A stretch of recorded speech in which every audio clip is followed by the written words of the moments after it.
Welcome to Sales Talk for CEOs. I'm glad you're here. I'll be interviewing CEOs who have successfully scaled their B2B sales organization.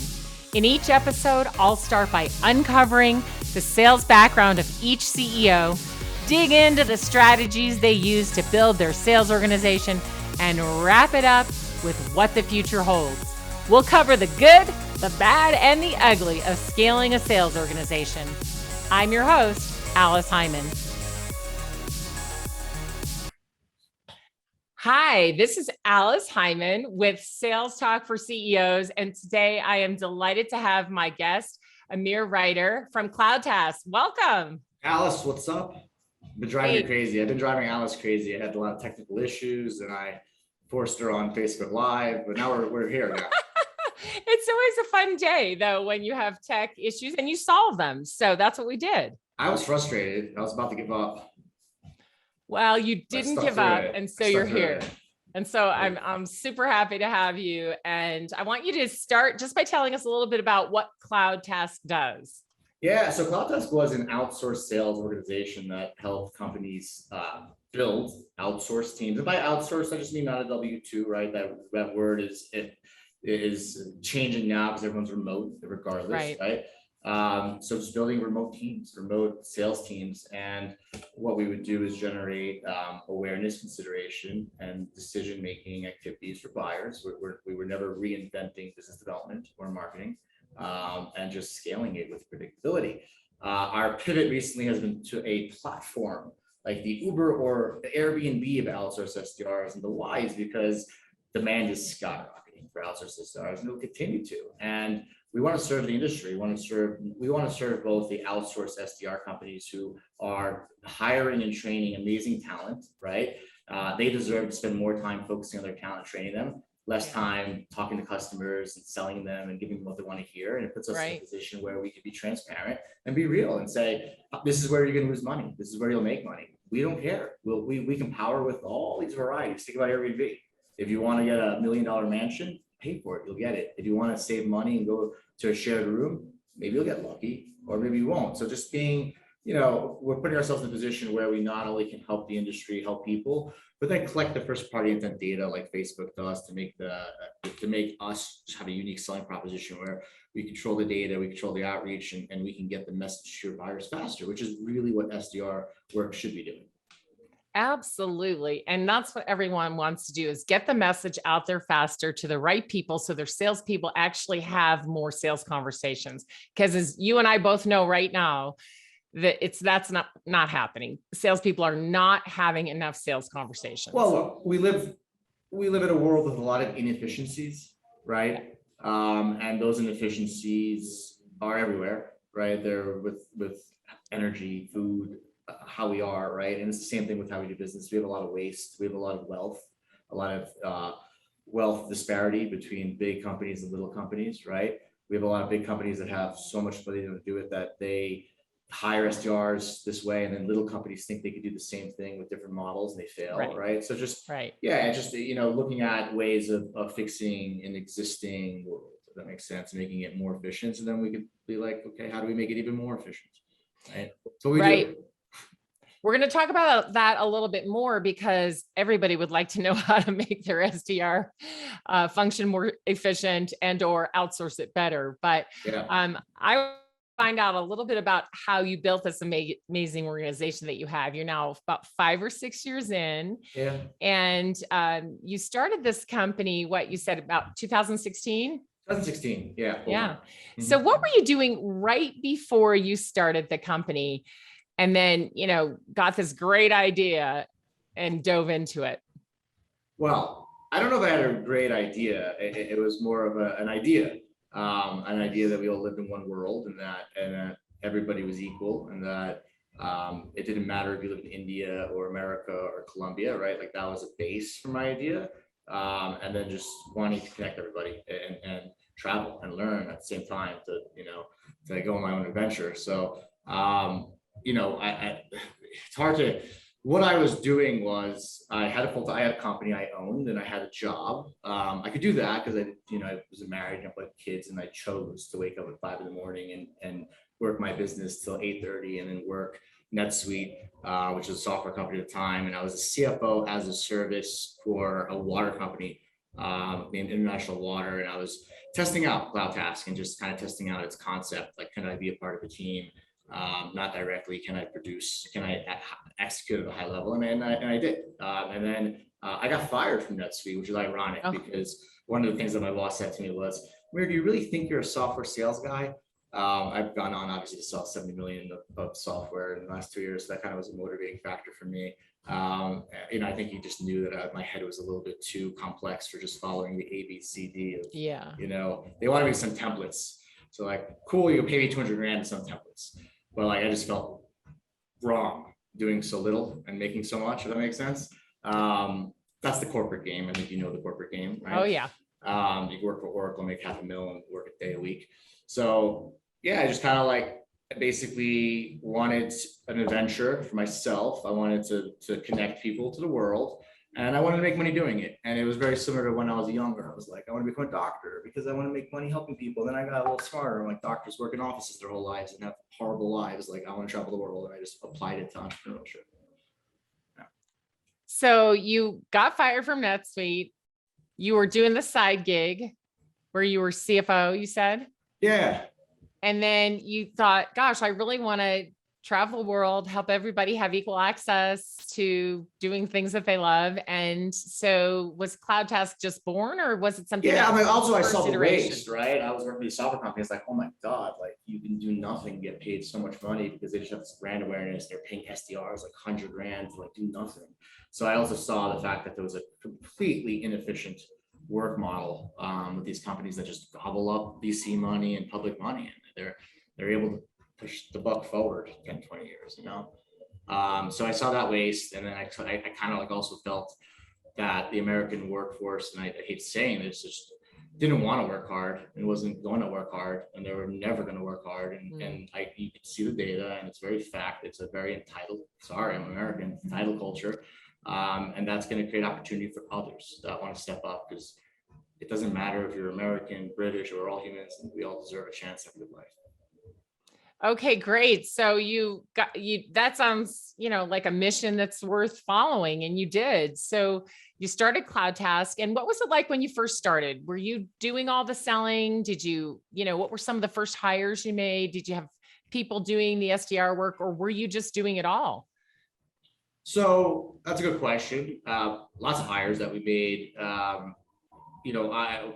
I was definitely doing a lot of outreach because I love it, right? Like I'm just a person who just meets people in public and brings people together throughout my life, right? Yeah. So it's like my comfort zone is talking to people, right? Much like I reached out to you, I think about a year ago, we started a relationship with friends, right? So I was doing a lot of the SDR work and creating the awareness, but I was also, one of the things that was unique was that, I think in this culture in Colombia, it's very much like I'm the boss, you're the employee culture. And I came in here being like, you're my teammate, I'm the leader. I'm going to take a bullet for you first, right? And I was hitting the phones, and a lot of my early guys just saw that, and they saw the fact that like, I could put my feet on the table, which I never would, and tell someone to do, which I never will, because it's not me. And I was just leading by example, right, to motivate the crew. And there's a good saying, what got you here won't get you there, right? So like, what got me here was a lot of unorthodox stuff. Like I probably was just, way too friendly with employees, hanging out with them, because I liked everybody, right? Like personally liked everybody. But it created at least that connection to help us get to the next level, if that makes sense. Yeah. And I can't, not everything is replicable for anybody listening to this, because you obviously have to have a certain personality to kind of do that, right? Like if you're a product-led CEO, like you're not really going to do that, right? Right. It makes sense. I'm an SDR-backed CEO, so like networking is my thing. So I made really good friendships with my teammates, made friendships with my customers, right? Like one of the biggest things that I did, I think, is that a lot of the early customers I became friends with, because I generally just liked them. I learned from them. I would share things with them. And I created a network of people that, believed in me because they just saw the effort, and they were almost a voice of awareness to other people.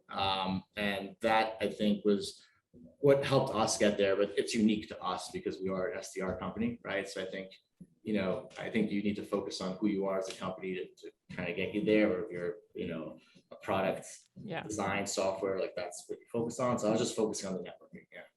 Yeah.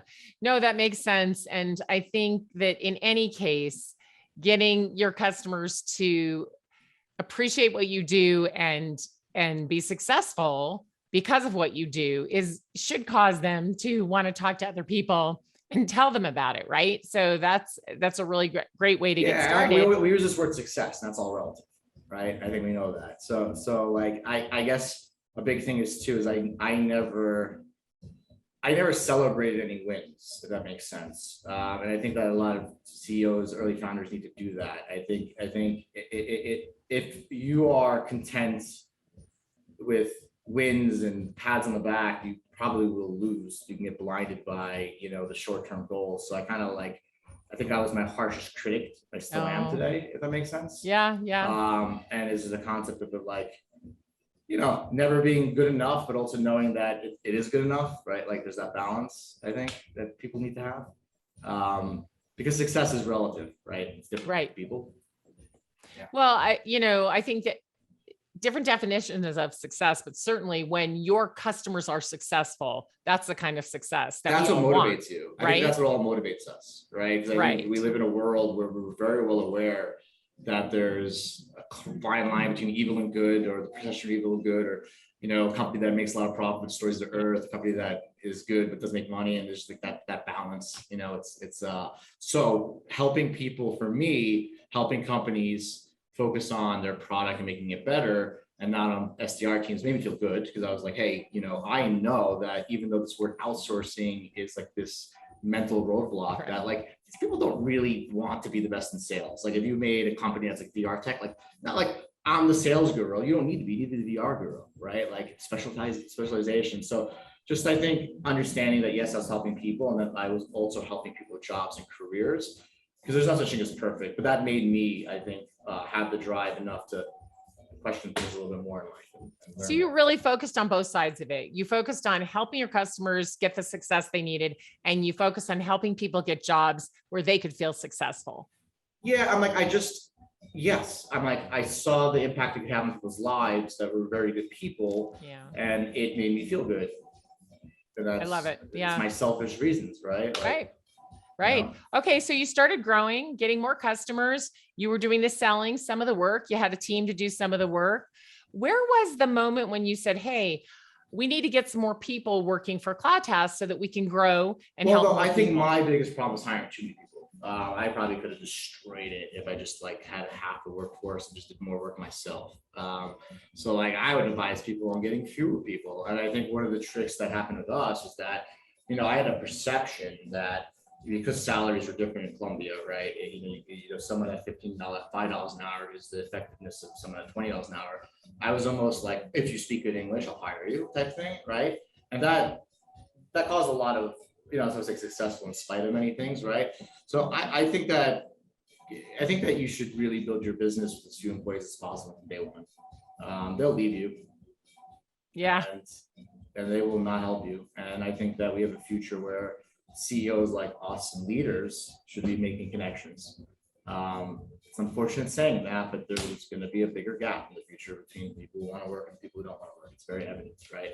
So I would say build your company with as few employees as possible, and just leverage automation with quality as much as possible, so that you can really focus on not training people. That's my advice, right? Like my biggest advice would be like, work on having the fewest headcount as possible. Okay, so I think that's probably smart in light of a lot of things that are happening today, which is there are too few people and too many jobs. We don't have the workers that are skilled in the areas that we need, at least in the United States. Now you've nearshored, which has made a huge difference for your company to be able to grow. And I think that is a great way to go also, but a lot of people don't have success doing that, people that have tried to do it. So I think there's some specialty that you have there as well. But it sounds like, in the beginning, you really worked together with them. Right. So I moved here. So I moved to Colombia. Right. My first 5 employees were working out of my I had a penthouse that was pretty big, and I had a house, and we were working in the house together as a team. You know what I mean? So when you said that word, like it didn't work out for a lot of people, like I'm gonna add to that. Most things don't work out for a lot of people. It's irrelevant if it's Colombia, New Zealand, New York, right? Like these are just limiting factors that people think. I don't outsource, doesn't work for me. I tried this before, it didn't work. Like it just holds people's back, right? So like we got to accept the fact that like we live in one world. We have to accept the fact that you are not a different person if you live in India versus San Francisco, and your bills are now 10 times more. It doesn't change who you are. Like these are facts. We're smart enough to know. We know this, right?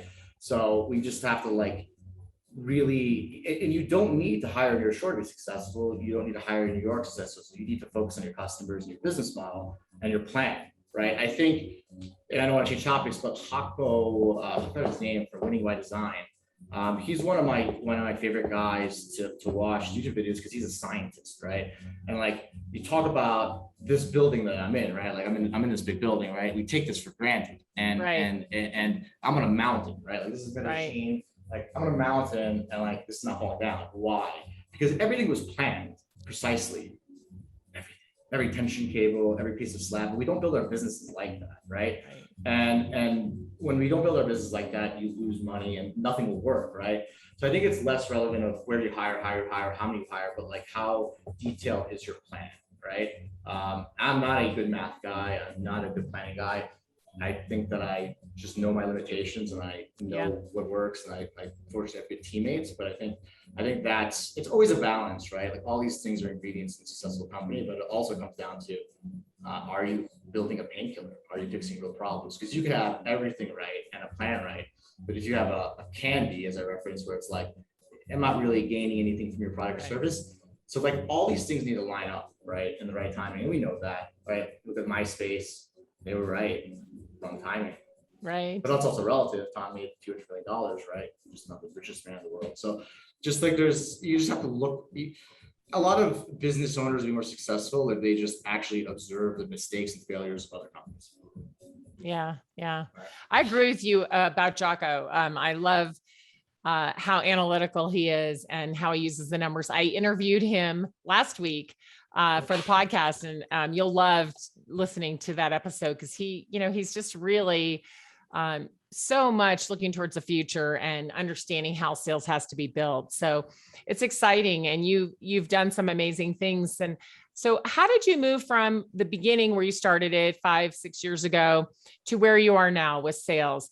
How did you build your sales organization so that your company would continue growing and you could have the focus that you wanted and your customers continue to be successful, and on the other side, do what you love, helping people find work that they love, and people all over the world, right? So like the how is very much about just doing and not being afraid. Like I just don't failing. Like I'm afraid of not failing, if that makes sense. And I realized that at an early age. So like just do things. Like I'd make mistakes. I would be quick to call myself out. I'd be quick to cut a loss. And just understanding that I had to progress forward, if that made sense. And it wasn't scientific. So I didn't grow I actually did not grow my business super planned out. Like I didn't. And there was a lot of changes and a lot of multiply. So like, I want to give you the honest answer. And that's why I learned so much about the importance of planning, about the importance of job descriptions, about the importance of not giving the wrong titles because of my mistakes. But, how I did it, it was, persistence and trial and error and absorbing content and learning from the people that I was networking with and listening and joining groups, joining Modern Sales Pro and like reading some emails, listening to some podcasts, reading some books, making pretend I read some books, some of those I didn't read, right? I didn't have a book. And just, the effort, I think, was what led me to build the team the way I did, but nothing predictable. And now I come to a point where I'm like, hire few recruiters as possible. Like that was my advice. But how I hired the sales team was very much, unfortunately, a lot of it was gut instinct, which is not recommended, but that's what I had. you know. Okay. So you grew your sales team. You decided to hire a couple of salespeople. At what point was that? A couple years in, or how soon did you decide you needed more sellers than just yourself? Because I know you still today do a lot of the selling. Okay, well, we never had a problem with sales. I would say figuring out the right formulas for teams, right? I think what would happen was that we would overstaff accounts, which would lower our margins and actually complicate the process. So we were more focused on like scaling the operations because sales came to us pretty easily. So like the sales team grew, a lot of it grew from like, who could I build into a good person, right? Mhm. And I had, one person who was my first account executive, named Michael Sanchez. He was a Rutgers guy, Jersey boy, half Colombian, half American. He came down here and he was going to do a 24/7 support account that canceled. I was like, you know what, I can speak great English. I'll take it to the sales team. And, I took a lot of my early sales guys on road trips with me. So I went to like Inbound in Boston. I went to San Francisco all the time. And I just I think I exposed them to like, hey, these people that we're meeting with are running billion-dollar companies and we're giving them advice, and you need to have that confidence. And it came. And that's, that was my first sales guy I've ever really training. And then ironically, my second sales guy was somebody who cold called me from a competitive company. His name was Danny Singh. And I was like, Danny, like in this business, right? And I'm just, straightforward. I'm like, look, we'll stay in touch, blah, blah. Called me and he was like, hey, the company was sold, I want to stay in Medellin. And I picked him up. And that, that worked out well. He was very good at closing enterprise. But I'll tell you that like, I don't have my own sales team down to a science the way I could advise someone's sales team, which is ironic, but that's usually how it is, right? Right. So it's much easier to like give advice than just to take your own advice. Always. But that's good. So, but you guys have grown tremendously. And I think part of the reason is because your role as CEO has changed as your company matured, right? And so you've played the role of doing a lot of the sales. You still do the sales, but you also evangelize for your own company. You're out there, you're calling people like me, you're finding partners, you're helping other people, you're sharing great information, great content. You're not afraid to get on LinkedIn and just, ask a question or say something and get people talking with you, get a conversation started. And I think that this is something that the CEOs who are listening need to really pay attention to. It's important. It helps your company grow faster. If they want to compete, right? It's their choice. Right. Sometimes we don't want some people to be super good because then we can't stand out. So yeah, like it's pretty obvious that like we live in a world with social currency. Like it's a game. And like some people don't want to play the game. I wouldn't say get left behind, but like there's definitely, it's normal, right? Like people hate change. So like if you're a CEO running a company worth $30 million, someone's like, going LinkedIn to be social. You're like, I make money.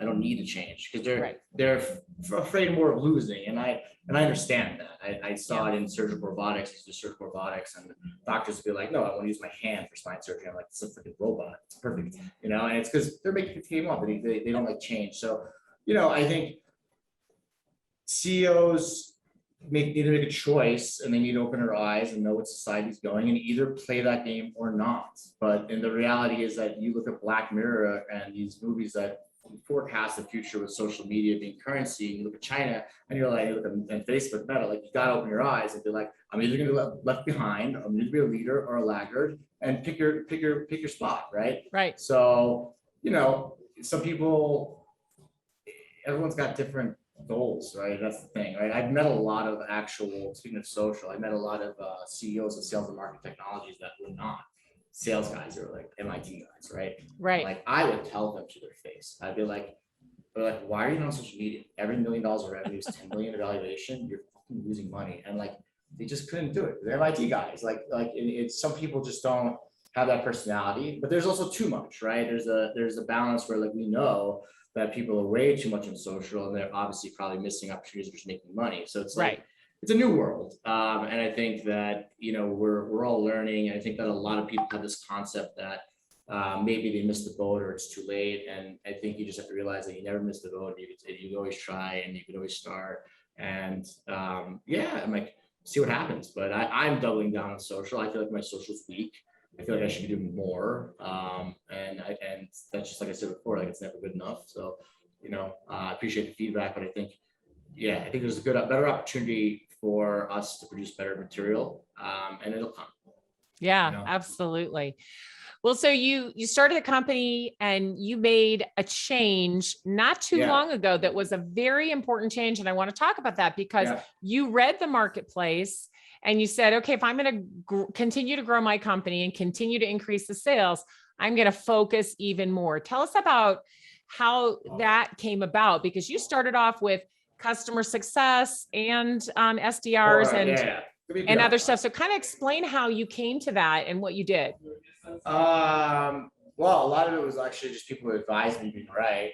Like there's always this weird sense as a CEO that more is more when smart, educated people tell you less is more. And you're like, I'm smart enough to know that this genius is right, but I'm so emotionally caught into this that I keep going. And, I think a lot of people are afraid to admit they're wrong because they are sensitive and and I'm just not. So like, I just admitted that I was wrong. And I was like, I did too much and I didn't focus. And by wanting too much, I got less. Right. And I owned it. And then I said, this is the change I'm going to make. Ironically, there was, an event in my life, personal event in my life. And that those tend to like motivate me because I'm the kind of person that I think I'll take any kind of adversarial thing and use it as fuel, because you can take things and apply it however you want, right? Yeah. And then I was like, look, my mind, I was like, I did $70 million of software sales for other companies, partners that I know of, right? Let's call that $700 million of valuation, right? And people still tell me, Amir, no, you can't sell software. No, you can't outsource. So I got to the point where I'm like, fuck you. I'm going to just do it. Right? I don't need your opinion. I don't need your, and then I saw where the role was working. I'm like, look, Zoom, if it was worth $25 billion, the data sucks. I said, tell you, opportunity, right? That tells me opportunity. What does Facebook do? They're collecting data and they're saying, you can't buy my data, but I'm going to get you better results because of that data. So I just kind of like looked at the world and I would say copy things that are working, because I didn't need to invent Airbnb or Uber to see that they actually scaled service companies. Right. That's what they did. They're a service commission platform, right? Different way of looking at it. So, and then I just saw my own problems. I saw the fact that like sometimes to get customers, they wanted to hear lies. And I realized that I can't change that. I can't change the fact that customers want to be lied to, but I could change my positioning where I'm like, oh, everyone's gonna lie to you. And this is why, you know what I mean? And that was, so obviously the pivot had to come for goals. My goal is to build $1 billion company. And I'm not saying that from a monetary standpoint, I'm saying it from more of a reputation, prestige standpoint of what I can do next in my life, right? Right. I knew that to get there, I needed to put customers first. I knew I could get there, I needed to put my employees first. And I did my best in the realm that I had with my skills to be in my lane and to potentially make a difference in transforming sales. Knowing that it's not going to take us to Mars. I'm not Elon Musk, you know what I mean? But it's a base, and that's the direction I'm in, and that was why this platform change happened. And also just seeing the fact, like I said before, like I'm gonna have CloudTask Ventures. I'm gonna build my own software company. So when people tell me that I can't do something, I do it. So I'm gonna go back to all those companies and be like, oh, I just sold these 3 companies for $5 million. You told me I couldn't do it. And that's just me. That's just how I roll. And everyone's different. So you not only changed your focus so that it was even more specific, right, on having SDRs who could help people build their brand, build their business, get the leads they need, get their salespeople the conversations they need, but you also started building this software platform. Oh yeah, and I bought a software company. I bought a software company a year and a half ago. I've been developing. $500,000 in. I don't know what I'm doing, but I'm just doing, right? I got a CTO over there. I've met a product guy at a party. He's now on my product team. I'm just trying to put the pieces together, right? Yeah. I know, for me, I'm very high level. I know the outcome I want to get to, and I just try to coordinate everything. So the platform is operational. It's working well. And I'm excited about it because it's built not for venture capital companies. It's not built for investors. It's built for me and the team to help, right? And I'm just really focusing on those core values and just kind of steering ahead, knowing that I will face, problems in every second. I have not convinced myself that I am in the green or in any safe zone. In fact, I feel probably more need to wake up before in the morning and work harder. And that's kind of what you need, right? Like it's very obvious that like you're gonna build a $1 billion company, you're gonna be 1% of the 1% that gets lucky, and you have to accept the fact that like you're very unique and you're not so unique, and you can only control your actions. And it's that like I hope to talk to you in 5 years and give you some more feedback on the journey. Absolutely. But, just learning from everybody. So less people building this platform, bought the platform, building it up more. Yes. And so how has your role in sales changed? So you're the CEO, you're running the entire company, you're still involved in sales, more involved in the beginning than maybe you are now, or maybe not. But how has your role in sales changed in these 5-6 years that you've been running the company? I got worse at sales. I speak extremely fast. I don't listen to anybody, and so I know what they're thinking. It's like ironically, I need to get off the sales calls. I want to come in as executive sponsor. I'm just straightforward. I don't need to sell anybody. How has my role changed? The business has changed, so it put me back in the front line, right? So that I can listen to the customer and hear what they're saying. But I actually just, I fortunately have a really good sales team. They're actually, I think, better than I am at listening to customers, and I'm better at helping a customer post sale. Like I'm the person who like, if a customer signs up and I know 7 people that actually are qualified, like I'll call them and be like, yo, I got this company, you should do the product, like making real meetings. Like I'm better at that. I'm better at like helping the accounts with, the investments, the budgets, that stuff, and being into it and passionate. But yeah, I kind of pull myself out of sales, but I can get back in right away because I'm very close to it and I'm passionate about it. But my role as CEO now, I think, for me, I think the biggest thing is becoming much more planned, right? I think it's like really understanding, like when I talk to companies that I'm on the advisory board of, right? Like their CEOs don't know XYZ. They know like every dollar they're going to raise, how the payback model is going to be, and all that. So, I know that I have to learn now how to know all the details and let the team do what it needs to do, but kind of like steer it all together. It's not easy. And like sometimes I default to sales. So when I get stressed out, like during my periods of stress, that's when I sell because it calms me down. Oh, that's interesting. But I like that you have taken a step over and let your salespeople do what they're good at. And then you support them to do that. And you come in and do the piece that you're really good at. And I think that's a great way for the CEO to evolve as a sales leader, right? You don't need to be involved in every deal. And you've got people who you've trained them, they know what to do and they're really good at it.